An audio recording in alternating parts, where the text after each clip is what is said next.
I found Christ when I was 45. And actually my son led me to Christ. So God used him in his story of redeeming a broken heart in my son. So I didn't have a big church background. I always believed in God, but I certainly didn't have a relationship with him. And I realized that there were an awful lot of people like me who knew who God was, had surrendered their lives to him, but didn't really have that abundance in their life that I think Jesus certainly calls us to.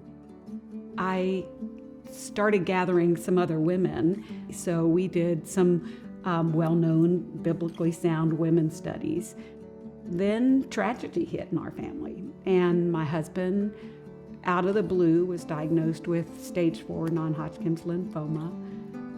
But it ended with Doug going to his forever home. But after he was gone, there's a void.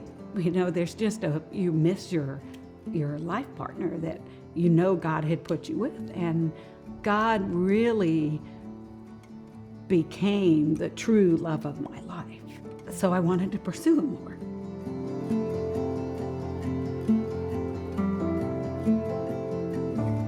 I knew that I was reading scripture for myself and not clearly pulling out all that has to be there. I didn't necessarily know how to feed myself. So because of that, I came across a class at the River, which was how to read scripture.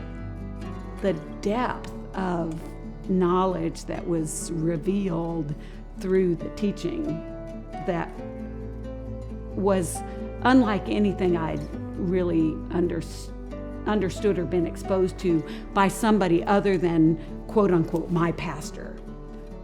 Since I've had a good year of River training in scripture, my intimacy with God and with Jesus is just so rich. And once I started literally reading the scripture for word, what this means, I could ask those questions. What does that actually mean for me in my life? And it really made the Bible be something I craved to read. All of a sudden, I just realized that these aren't just stories. They're true stories. They're factual stories. And they're in there for a reason, not just as an example. And they show God's faithfulness. They're not made up. All you have to do is look.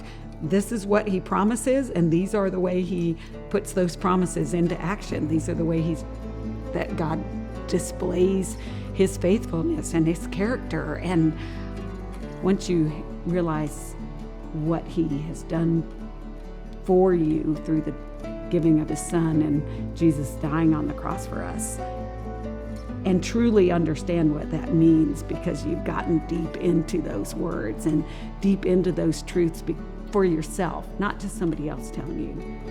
It's kind of like when you read a love letter. When somebody reads you their love letter from somebody that loves them, it has a very different effect on you than when you read the one that loves you's letter to yourself. You can't help but be drawn closer and closer to who he is if you know how to read his letter to you.